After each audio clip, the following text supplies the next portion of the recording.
I think everyone having a right to a safe and stable home benefits us all. I come with no other agenda than desperately trying to help people who are in need. No cameras, no press, but inside the palace, everything changed. Camilla was caught lashing out at Princess Catherine. Cruel words that left Kate in tears and William furious. Within hours, the future king acted. No meetings, no mercy. He stripped Camilla of her royal privileges, quietly but completely. For years, William held his tongue to protect the crown, but this time he protected his wife, and now the royal family is reeling, because this wasn't a spat, it was war, and the queen consort just lost. What did Camilla say, and why did William finally strike back? Let's uncover the truth. It started like any other royal planning session. Quiet, routine, and carefully choreographed behind the walls of Windsor Castle. A small meeting had been called to review the upcoming royal calendar. Present were two senior royals, Queen Camilla and Princess Catherine. No press, no cameras, just aides, schedules, and the kind of stiff politeness that usually holds the royal family together. But this time, that politeness shattered. According to insiders, Camilla was on edge from the moment she walked in. Her tone was clipped, her body language cold. As Catherine calmly guided the discussion, offering ideas for upcoming engagements, Camilla's impatience turned sharp. Then she snapped. "You always have to be the center of attention, don't you?" she said, voice low but bitter, smiling, posing, playing princess for the cameras. The room fell silent. Catherine, stunned but composed, tried to continue. But Camilla wasn't finished. She leaned in. "You're not royal by blood," she added, eyes locked on Catherine. "You don't understand what this family truly means. You never will." Gasps were stifled. The words had gone from disrespectful to cruel. But Camilla pushed further. "People compare you to Diana," she hissed. "But Diana destroyed this family. You're walking the same path." That cut deep. Catherine didn't respond. She didn't cry in front of them. She simply stood, straightened her coat, and walked out, silent, dignified, but clearly shaken. One senior aide, known to be fiercely loyal to the Waleses, acted immediately. As soon as the meeting ended, they wrote down everything they had witnessed, word for word. The entire incident was documented and delivered directly to Prince William's private office within hours. This wasn't gossip. This wasn't rumor. It was real. And for William, it was the final straw. He read the report once, silently, then placed it on the table and stared forward, unmoving. No shouting, no rage, just a cold, sharp silence. Those closest to him said they had never seen him like that. Not even during the most difficult years of his royal life. For too long, he had ignored the tension for the sake of his father, for tradition, for peace. But this time, it was different. This time, Catherine had cried. And that changed everything. That night, William made a decision. It would not be announced, it would not be discussed, but Camilla's royal presence, her public role, her proximity to the future queen, was over. She had crossed the line, and William, the future king, would no longer protect her. He would protect his wife. He would protect his queen. Long before that explosive confrontation inside Windsor, the tension between Queen Camilla and Princess Catherine had been building, quietly, bitterly, and out of public view. To the world, the two women played their roles well. They smiled on balconies. They posed at family events. They walked side by side at royal engagements. But behind the palace walls, insiders say their relationship was cold from the beginning and never truly warm. Camilla had spent years clawing her way back from public hatred after Princess Diana's death. Her marriage to King Charles might have brought her royal status, but it didn't bring love from the people. And when Catherine entered the royal family, elegant, calm, universally adored, she reignited something Camilla had long buried: fear. Camilla saw the headlines, the comparisons, the crowds cheering for Kate, the way the press dubbed her the next Diana. It was everything Camilla had fought to survive, now happening all over again. According to royal aides, Camilla's resentment showed early. She would make quiet digs about Catherine's background, calling her too middle class for the monarchy. One former staffer recalled hearing Camilla mutter, "The crown needs breeding, not branding." It was said as a joke, but it didn't sound like one. Over time, her comments grew sharper. She mocked Catherine's hands-on parenting, suggesting she was playing house instead of performing royal duty. She criticized her fashion choices, her soft-spoken demeanor, even her relationship with the media, calling it a performance, not presence. Catherine never responded. She smiled, stayed silent, and kept walking, just like Diana had once done. But those close to her began to notice the toll. Behind the grace was a quiet sadness, a growing fatigue. Friends say she rarely complained, but they could see it in her eyes. The weariness of constantly trying to prove herself in a family that never truly accepted her. William saw it too, and for years he tried to bridge the gap, keeping peace between his father's wife and his own. But the more Catherine stepped into the spotlight, the more Camilla seemed to resent her. Because whether anyone admitted it or not, Catherine was becoming everything the monarchy needed. Modern, composed, beloved. And Camilla? She was slowly becoming the past. There were whispers in the palace, quiet warnings that the dynamic between the two women was unstable. Advisors suggested easing tensions with shared appearances, more joint charity work, photo opportunities. But none of it worked, because this wasn't about protocol, it was personal. Camilla didn't just dislike Catherine, she feared her. Because without even trying, Catherine had become the woman the people saw as queen. And Camilla knew, in her heart, that the love she had fought so hard to gain could be eclipsed in a moment. All it would take was one slip, one moment of truth behind the wrong closed door, and that moment came. No cameras were rolling, no media briefings were prepared. But what happened inside that small Windsor meeting room would shake the monarchy to its core. It was meant to be a standard planning session, something quiet, procedural, and easily forgotten. On the table, a discussion of upcoming royal events involving King Charles, Prince William, and Princess Catherine. But as one insider described, something in Camilla shifted that day. She didn't come to plan. She came to provoke. Tensions were already high when Queen Camilla arrived, flanked by two aides and noticeably dismissive of everyone in the room. Catherine, ever the professional, greeted her with grace, but the moment their eyes met, the air changed. As the meeting moved forward, Camilla grew irritated. She interrupted. She questioned timelines. Then she went off script. "You'll never truly be queen," she said coldly, her voice razor-sharp. "Not in this lifetime." The room went silent. Catherine froze. Those seated at the table glanced at one another in disbelief. Everyone understood what they had just witnessed. This wasn't passive aggression. It was a direct, calculated strike. But Camilla wasn't done. "You think the public loves you because you smile for the cameras. You think you're Diana all over again," she said, eyes narrowing. "But Diana didn't break this family. You did."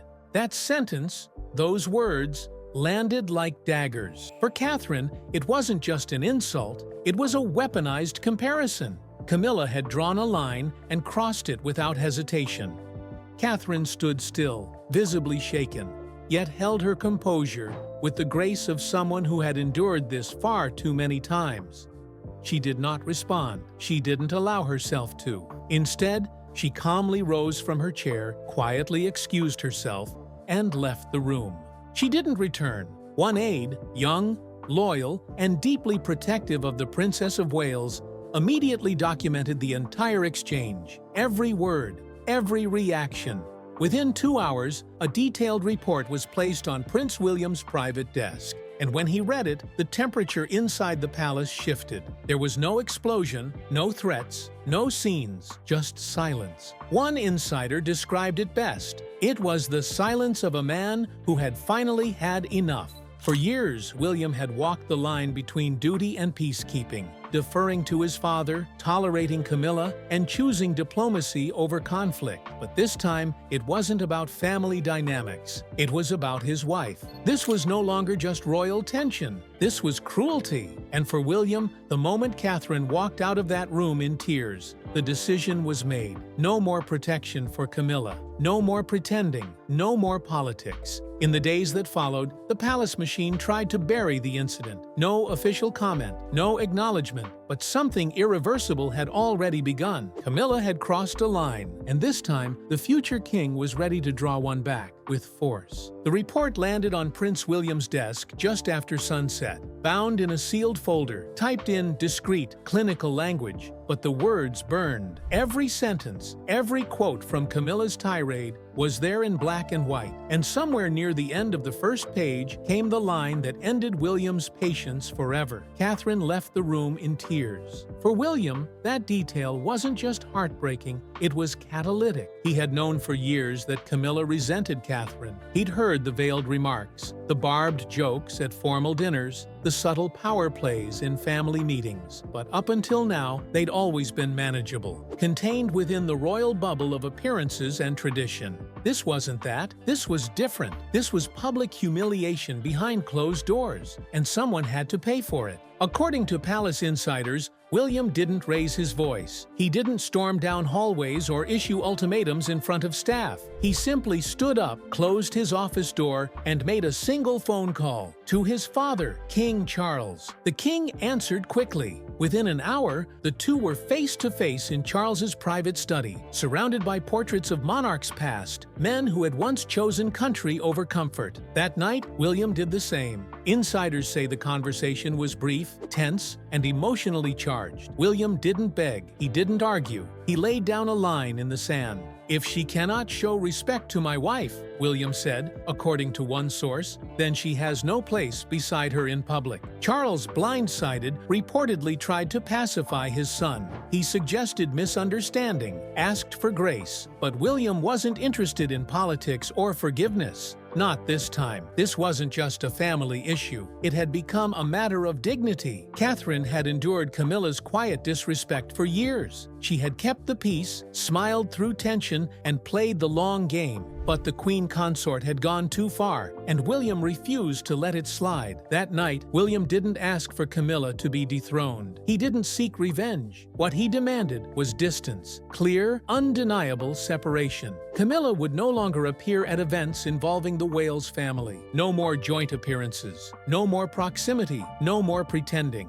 And from that moment forward, a new phrase began circulating quietly among royal aides: the Wales line. An invisible boundary now existed inside the monarchy, one that placed Catherine under William's protection and Camilla firmly on the outside. Within 24 hours, Camilla's schedule was adjusted. Meetings were canceled, appearances removed, invitations quietly rescinded. No announcements, no press leaks, just silence and absence. Because William didn't need to scream to make himself heard. He spoke through action. For years, he had played the dutiful son, the future monarch in waiting. But when his wife was attacked, he stopped being a prince. He became a protector, a husband, and the man who would one day wear the crown made it clear. He would not share power with someone who disrespected the woman he loved. There was no headline, no official press release, no palace announcement, but anyone paying attention could see it. Queen Camilla was disappearing. It began slowly, almost imperceptibly. Her name, once printed alongside King Charles's in official schedules, quietly vanished from event listings. Appearances she had attended for years, charity galas, diplomatic receptions, military ceremonies, were suddenly marked TBD or removed entirely.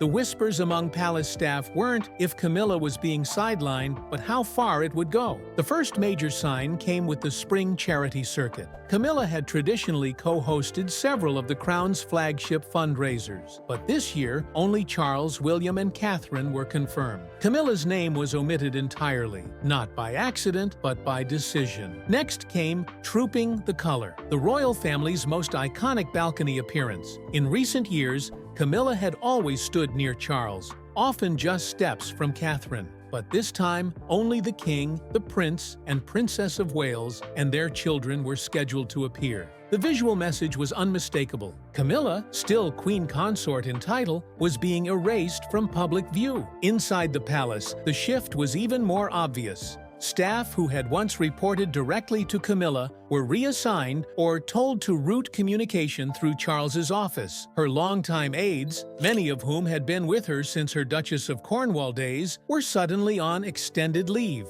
The Queen's wing of the palace, usually a hive of coordination, was now eerily quiet. "She's still queen," one insider said, "but only in name. The power is gone." There was no grand confrontation. William didn't demand her removal. It had been clear. Camilla could no longer be trusted to share the royal stage with Catherine, and Charles, perhaps reluctantly, complied. What followed was a silent operation, a cold, calculated restructuring of the public-facing monarchy. In private meetings, Catherine's presence grew. She was briefed more often. Her influence on planning committees expanded. Invitations from foreign dignitaries increasingly requested her attendance, not Camilla's. Where once the queen consort had served as a public face of the monarchy, now it was Catherine who stepped into the spotlight, seamlessly, effortlessly, unchallenged. Meanwhile, the queen consort's absence did not go unnoticed by the public. Royal watchers began tracking events, noting her name missing again and again. On social media, hashtags emerged. #, where is Camilla? And #, not my queen. News outlets picked up on her dwindling visibility. And still, the palace said nothing, because it didn't have to.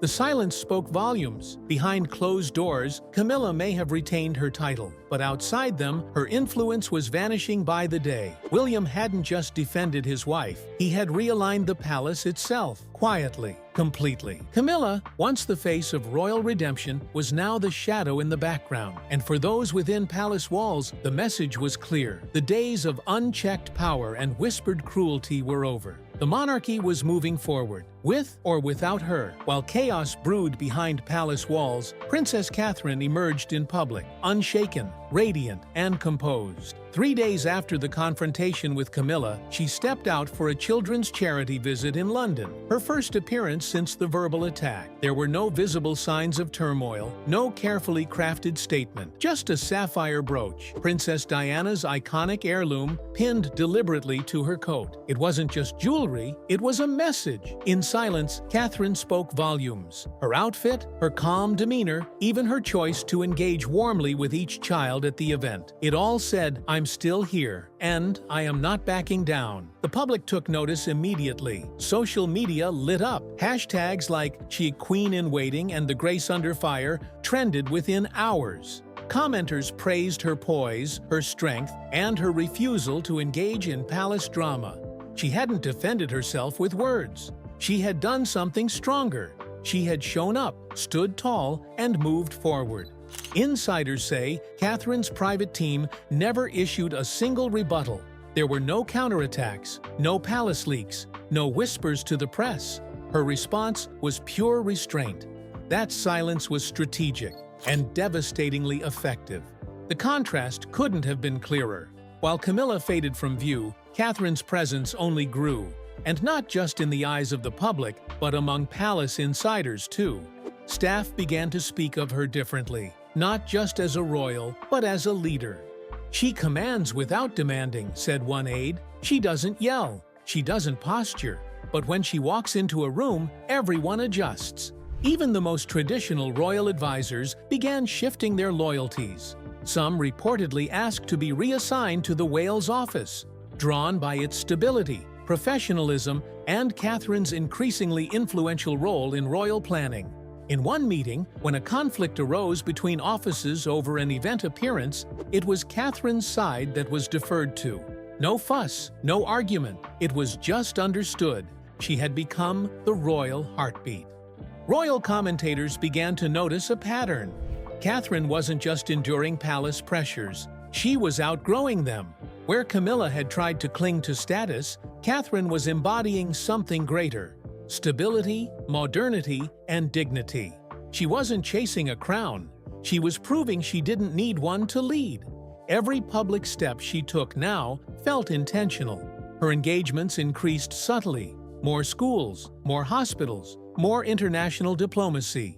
At one point, she took over an engagement originally scheduled for Camilla without any public announcement. The message was quiet but clear. Catherine had filled the space, and no one missed the one who had left it.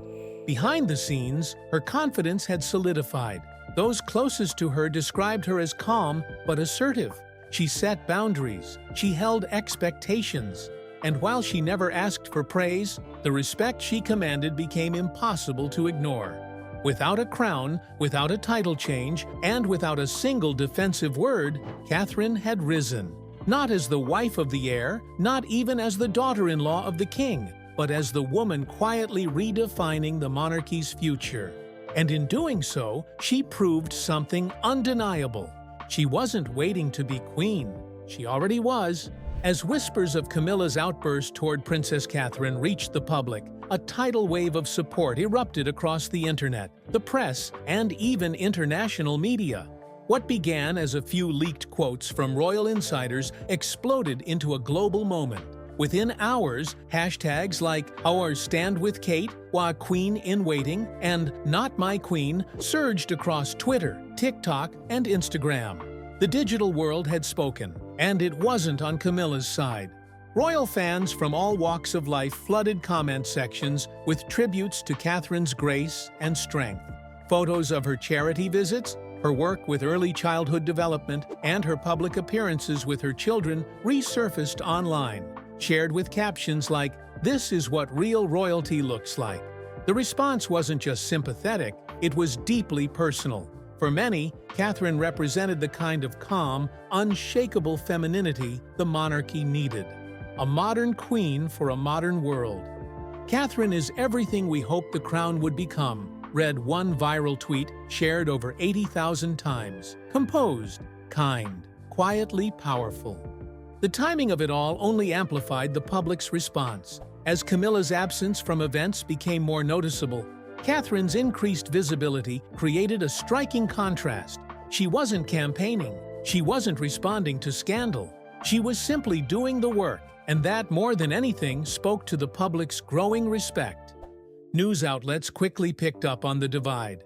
Primetime segments on Sky News, the BBC, and even CNN dissected the growing backlash against Camilla and the rising wave of affection for Catherine. British tabloids, usually quick to sensationalize, took a surprisingly measured tone, presenting Catherine as the graceful figure in a storm of dysfunction.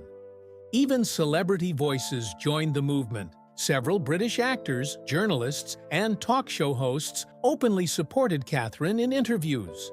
A notable comment from a respected media personality read, "Diana once carried the people's love, and now it lives in Kate." Meanwhile, Camilla's already complicated public image began to crumble. The carefully constructed persona of the reformed royal, the woman who had overcome scandal and controversy, was under fire. Old headlines resurfaced. Archive footage of her awkward moments with Diana, interviews where she appeared to dodge responsibility. All of it was suddenly back in circulation. And through it all, the palace remained silent. There were no statements, no clarifications. Charles didn't speak. Camilla didn't appear.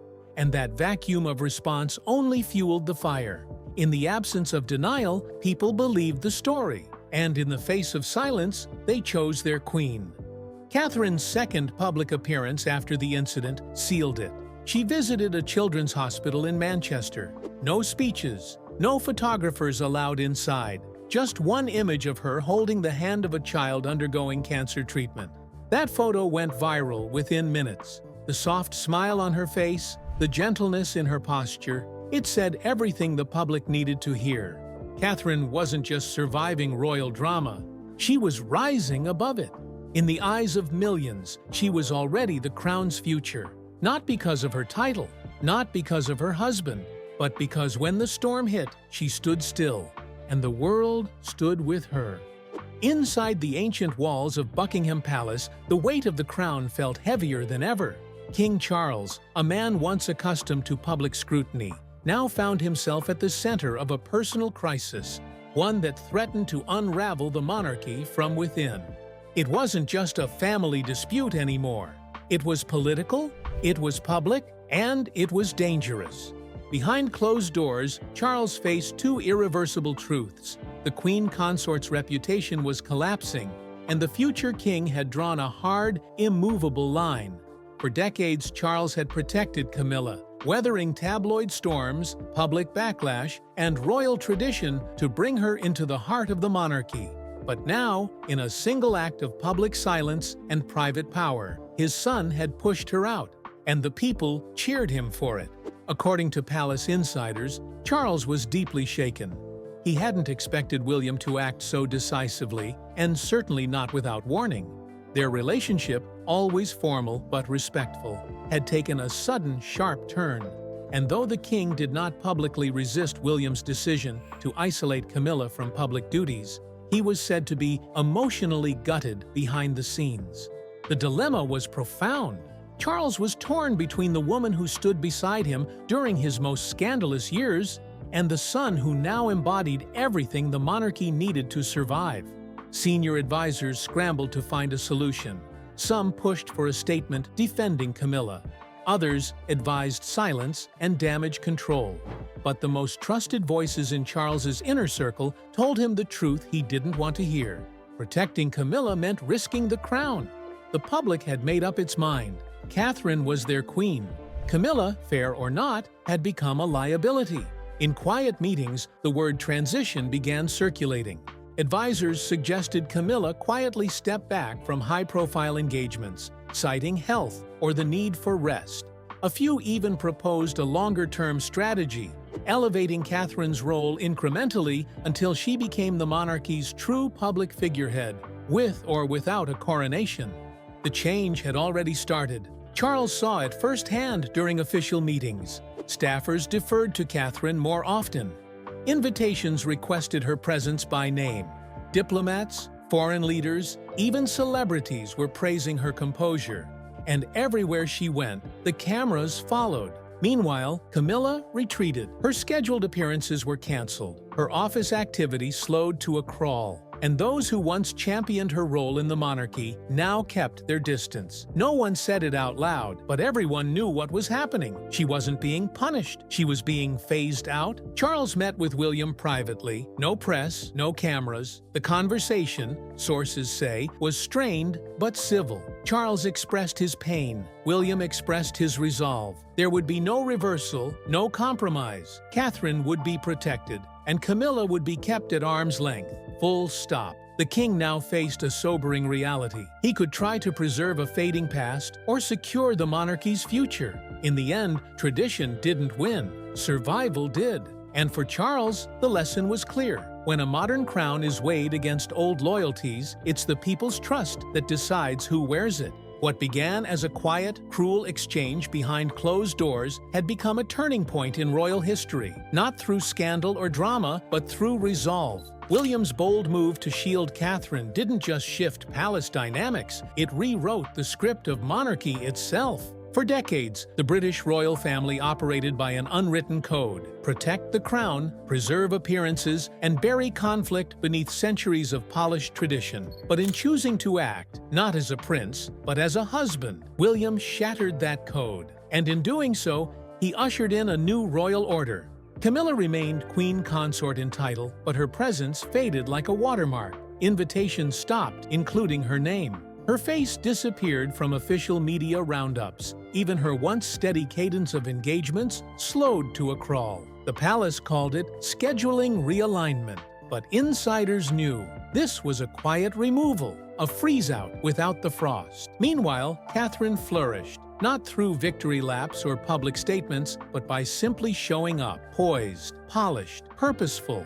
Whether visiting a children's hospital, hosting international dignitaries, or speaking at mental health forums, she carried herself with a calm, steady strength that resonated across generations. Every appearance was symbolic, every silence deliberate. She didn't defend herself because she didn't have to. The public had already done that for her.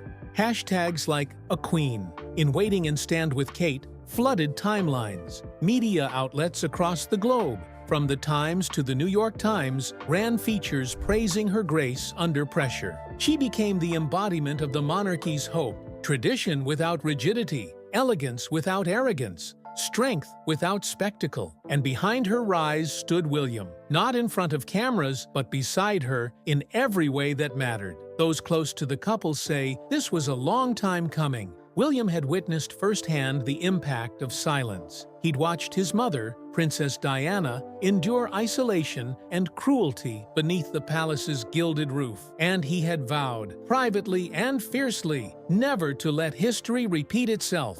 With this move, he didn't just protect his wife, he restored a legacy. Inside Buckingham Palace, the hierarchy quietly adjusted. Advisors deferred more readily to Catherine. Foreign envoys requested her presence in diplomatic talks. She wasn't just being included, she was being elevated, not with titles or fanfare, but with responsibility, influence. Meanwhile, King Charles faced the fallout with a quiet resignation. Though no official comment was made, his actions spoke volumes. Camilla's calendar shrank, Catherine's grew, and behind the scenes, even the most traditionalist aides understood. The torch was passing, not ceremonially, but practically. The future wasn't Charles and Camilla, it was William and Catherine. Even among palace staff, the loyalty shift was palpable. Catherine's office became a hub of purpose and professionalism. Junior aides who once felt invisible now found themselves seen and valued. Her team wasn't just a royal operation, it was a movement,